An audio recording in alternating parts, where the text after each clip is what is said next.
Hello everyone. Welcome to How to Draw Fireworks. Happy 4th of July. I hope you all are having an amazing 4th of July and can just take a few minutes out to doodle this morning. Maybe during your quiet time you can do a few little uh, fireworks, and then that way if they mention it in the sermon, you have got fireworks down. So, or you could do thank you notes with fireworks. You could do a lot of things. And fireworks are so simple. I just thought I would just show you the simple ways that you can draw several. So, if you are participating in the sketchnote summer camp, the first page of the July uh, printable is fireworks. And so here I ask you to do your document your fireworks, whatever you're going to do on the 4th tomorrow. But I decided to do a sketch note on fireworks. So I'm going to read you all the things that you never knew about fireworks while we draw fireworks. So, all right, let's get started. So I'm going to make this very quick so you have time to go do fireworks. So I'm going to use a Sharpie today. Ideally, not really what I want to use. I want to use something thick, but I'm looking at all my choices and this seems to maybe be my best choice. You know what? I have another choice over here. Just a second. I'm going to grab it. I'm going to use a .08 Le Pen. So these are nice pens, a permanent ink. So we're going to try this. Okay, so are you ready? Okay, so, all right, here's the really complicated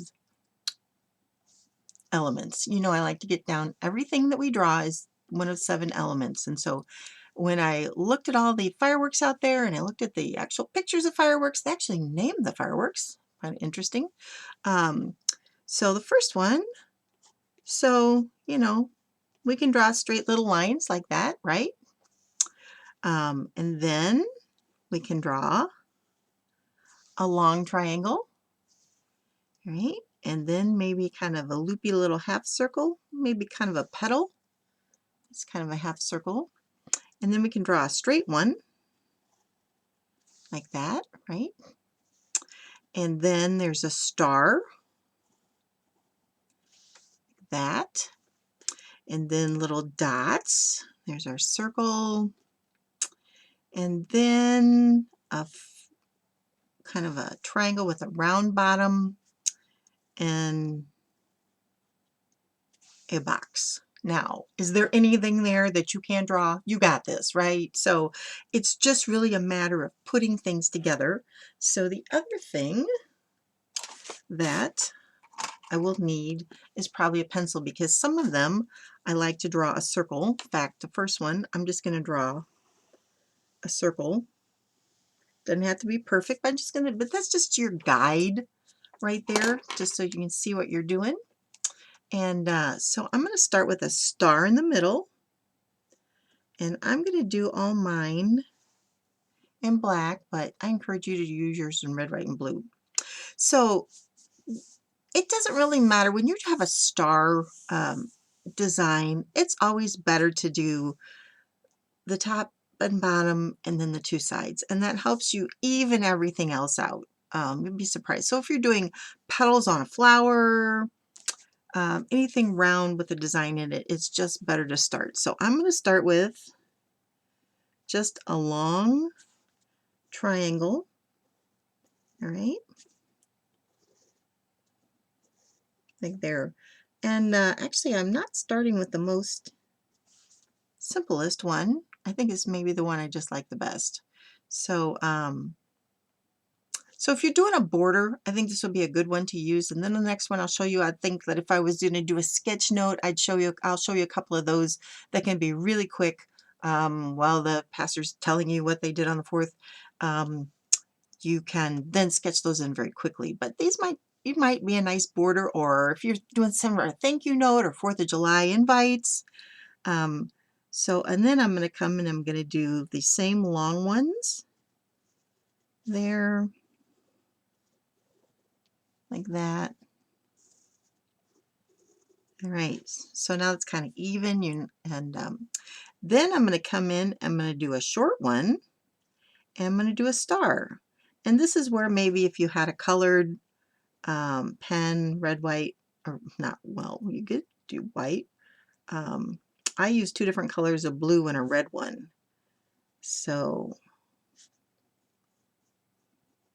all right, so this would make a nice border, or just a couple of nice ones around the word invited or thank you if you're going to do a little card or in your personal journal. This would be a great little fireworks to use. So there you go, and color that in. So this is this one right here that I just did. So these two, these three actually, one, two, and maybe even this one, these would probably be better for sketchnoting because we got to do it fast. Remember, because our whole goal is to listen to what the speaker's saying and keep up with him. So let's do these really quickly. We'll do all of these, and then maybe we'll come back and do some of these other ones. I don't want to belabor this because I also want to tell you exciting things that you probably didn't know about fireworks.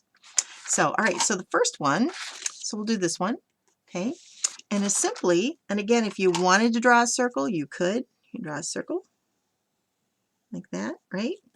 And then you're just going to start, you're not going to connect, but you're just going to make half circles or curved lines, right? Like that. And then you're going to come back in and do dashed lines. All right. And then, so a choice would be to color this in, and of course, all right, well, we're just going to use watercolor really, really fast. Like that. And maybe just kind of put a little color in the middle like that. Boom, you're done. But you could do the same with a colored pencil, or a little piece of pastel chalk, something like that. And then you've got color. So, okay, I gotta make that a little lower. So, but just, I would not do the whole thing, just kind of a little bit in the middle. There you go. All right, so then there's this one. And what I did there is I just drew another half circle. And then, so this is just a guide. So if I draw two half circles, one more deep than the other, right? And then I'm just going to start at the top and then draw a line. And then I'm going to draw another line using my pencil lines as my guide. And if you, on here, see I made these double lines, but you can make them single, double, you know. So these are very quick, and so if somebody's telling you a story about fireworks, or, you know, there's fireworks next week or whatever, then you've got fireworks down. This one is actually called Willow. Who knew? Who knew fireworks had names? I didn't know fireworks had names. So, and again, I'm going to start with a circle, but you're going to see that that star is not in the middle. It's up a little bit. So we're going to start with a circle, right? And we're going to make a willow, okay? I guess like a weeping willow, all right?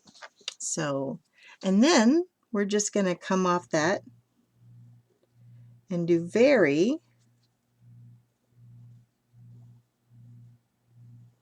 curved. And then if you even wanted to kind of do a curve and then do the last little bit as little dots, it's going to kind of give it that more look of, you know, oh, there, see, was it? See, even though it's a permanent pen, see, isn't that a great example that I did and you didn't mess your stuff up? But I didn't give it time, and now you can see it's kind of smudged. You can kind of see it smudged there. So, because I didn't give it time to dry before I put my finger in it. So, all right, so let's do these two really quickly.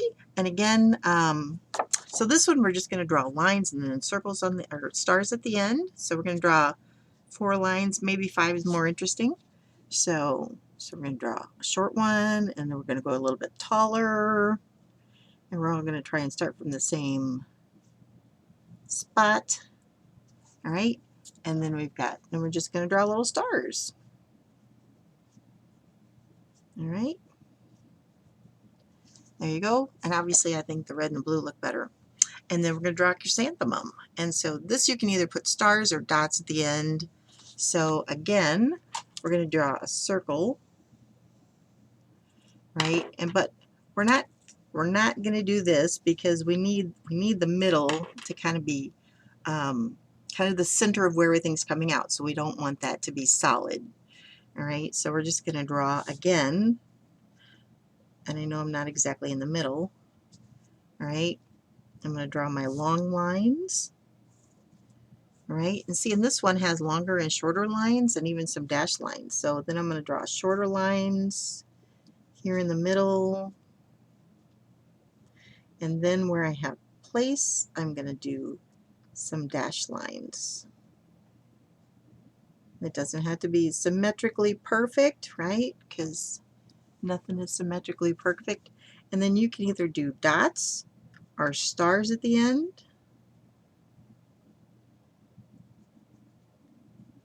All right, and again, when they look in there in color, it looks a lot better. So, all right, so those are the ones I think that I would use if I was sketchnoting, because you want to be fast, right? And then we'll just do a couple more, and then while I draw these, I'm going to just tell you everything that you probably never wanted to know about fireworks.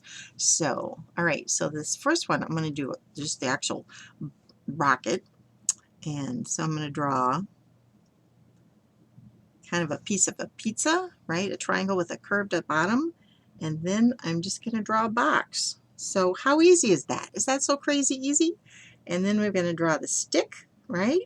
And then we're going to draw the little torch, right? And then you can come in here with stripes or stars, whatever makes you happy. So fireworks were originated in China in about 200 BC. At some point they developed gunpowder, and they would put gunpowder in bamboo sticks and shoot them off, like dried bamboo, and shoot them off. So that's how fireworks started. So fireworks basically are made up of an oxidizer, a fuel, and chemicals. And the chemicals add a color and they add sound. So various chemicals can make that little high-pitched sound that feel like you're going deaf, or other booms or that kind of thing. So that's what fireworks are made of. Aerial shells came out of Italy, except not really sure where. The chemicals in fireworks are actually poisonous, and they are not recyclable. So don't put them in the recycle bin. Just put them in the trash. So a dud is called a flower pot. So it is, I guess, because it sort of disintegrates and looks like a hot mess when it gets done. But so a fireworks that does not shoot off and do amazing things is called a flower pot. See the things that you know, and I'm not even charging anything. It's just like, my gift to you, 4th of July. Did you know, okay, this I loved, there is a World Pyro Olympics where people that make fireworks come together and have Olympics to see who makes the best, most beautiful fireworks. It's pretty amazing. So if I was going to ask you who buys the most fireworks ever from year to year, who would that be? So I should let you, maybe that would be a good guess. Okay, you know what? Well, I'm going to post this so you're going to see it. But it's Disney. Oh, I guess that's not a big shock. I've never been to Disney World, so I don't know. But I guess they do fireworks every night. So we spend $825 million on fireworks every year. And when my boys were little pyromaniacs, we were there. We bought some fireworks because I had 3 little pyromaniacs. The first fireworks that were ever shot off in the United States was by John Smith in 1608. And I don't really know my history all that well, so maybe you can, is that Plymouth Rock? Is that what that was? I'm pretty sure that's what that was, but anyway, so we're going to draw another one, and we're going to just use those petals, those flat petals. And again, I'm just going to draw the 4 because it just looks better. And so this pattern is, we're going to draw, so this is the little here. So this is the pattern. So we're going to draw a big one, and we're going to draw a skinny one, and we're going to draw a star. And we're just going to keep repeating that pattern, but I'm going to place my pattern first by using my circle guide. So, all right. So, and my last little bit of trivia is that John Adams, and after 1776, which is our Independence Day, if you are not up on your history, and he, I think, was the ambassador to France at that time. I don't think he was president yet. Washington Adams, I think it was the second president. Anyway, so Washington was still president. Um, Suggested that maybe we add fireworks to our independence celebration, and thus it has become a tradition. So you can thank John Adams for that. So there is, I don't know if that one has a name. And then I just have, well, all right, here's the sparkler. So we're going to draw a line, and then we're going to draw a thin box, right? Because sparklers are big and fat. And then we're just going to draw little kind of not random lines there. All right, and then maybe we'll draw one more, and I'm going to let you go because, you know, hey, you got to get that pasta salad going, right? For your big picnic. You guys having a big picnic today? We are not. We're going to have a very quiet day. Actually, I'm going over to my parents. So that will be lovely to see them, but we will not be doing any, we will be playing bridge. And my mother and I are always partners, and my husband and my father always beat us horribly. I don't know. I guess I'm not a great bridge player. But anyway, it's a fun game. And it's a hard game. So most people don't know how to play bridge these days. Anyway, so there's, this one is longer, fatter ones, and then kind of skinnier ones, and then shorter, just to kind of create that, you know, explosion. All right, so I hope this was helpful and fun, and I hope you do some firework doodles, and I will see you next week. So be thinking, so our next challenge is we're going to sketch note a recipe. So what is your favorite holiday recipe? So get that out and get ready, and we'll do that next week. All right, have any questions, let me know, and it would just totally bless me. If you're watching this on YouTube, if you would subscribe, that would be awesome. And if you would tell a friend about us and let us know that we're here and we're just learning to sketch note and learning to use it in our note taking and our sermon notes and anywhere else it makes sense to draw while we're learning. All right, I'll see you next time.